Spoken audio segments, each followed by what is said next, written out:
An individual may have an unconscious identity with some other person or object, Carl Jung observed, a well-known psychological fact most people never consciously examine in their own lives. There is a specific kind of relationship, often a marriage, a parent, a close family member, where the actual boundary between your own feelings and theirs becomes genuinely blurry, where their mode becomes your mode almost instantly, where you cannot always clearly tell whether a specific opinion is genuinely your own or simply borrowed unconsciously from someone else entirely. Jung borrowed a specific term for this exact phenomenon, participation mystique, originally coined by the anthropologist Lucien Lévy-Bruhl, to describe how certain earlier human cultures experienced the boundary between self and world as considerably less clearly defined than modern individual consciousness typically assumes.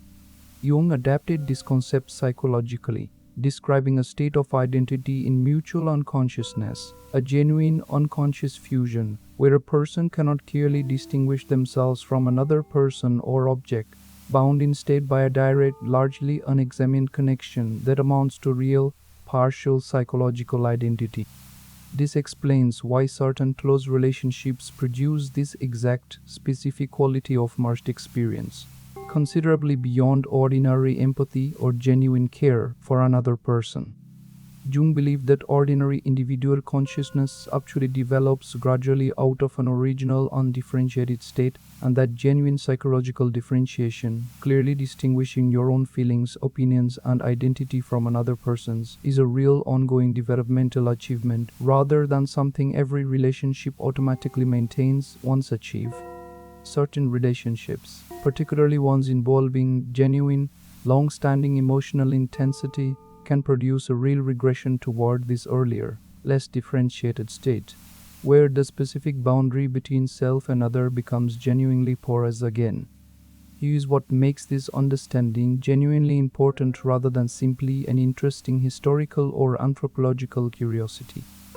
Jung believed this specific kind of unconscious fusion operates primarily through two related psychological mechanisms, projection and identification, where unconscious material, feelings, needs, unresolved shadow content gets attributed to the other person, and the other person in turn becomes unconsciously identified with, treated as though they genuinely are this projected material, rather than a separate actual individual. This projected material rather than a separate actual individual with their own distinct intent in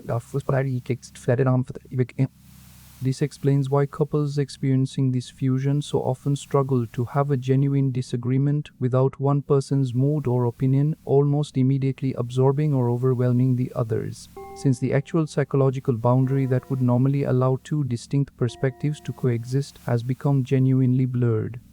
This also explains a specific common pattern many adults recognize in their relationship to a parent, feeling almost unable to have their own genuine, separate reaction to something without immediately, automatically factoring in exactly how this parent would feel about it,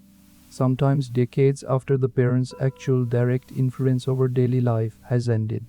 Jung's understanding suggests this reflects genuine, unresolved participation mystique, a fusion never fully differentiated during the actual necessary developmental process, one that continues quietly shaping adult reactions long after the original relationship's practical circumstances have changed considerably.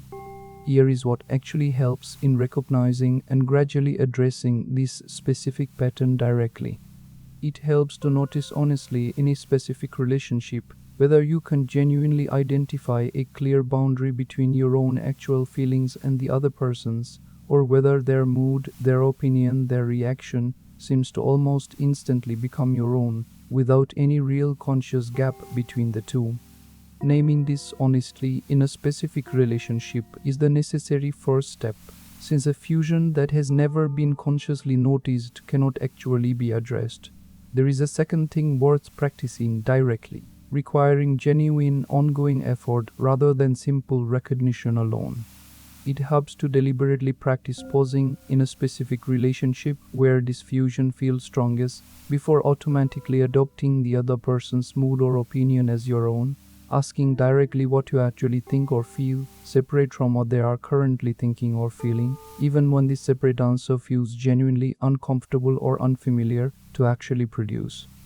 Jung believed this kind of deliberate, ongoing differentiation, however uncomfortable, is genuinely central to the process of individuation, since a person who remains permanently fused with another person's psychology has not yet completed the necessary work of becoming a genuinely separate, whole individual in their own right. There is a third, genuinely important piece worth naming directly. Jung did not consider all forms of this fusion inherently negative.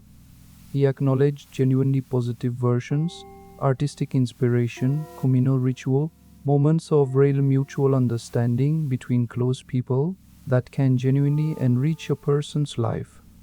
The actual concern is not fusion itself, which occurs to some degree in nearly every genuinely close relationship, but permanent, unexamined fusion, one that never allows either person's genuinely separate identity to fully differentiate and develop.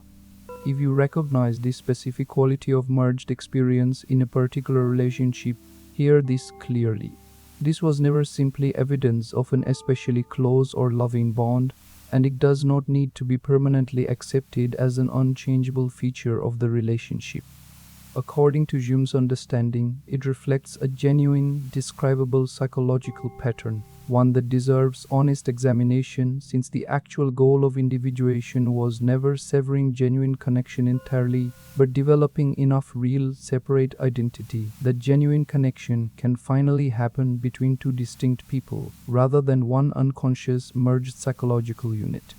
Think honestly about the specific relationship in your own life where this exact boundary feels most blurred, and consider whether you can genuinely identify your own separate feeling or opinion in a recent situation distinct from what the other person was actually feeling or thinking at the time.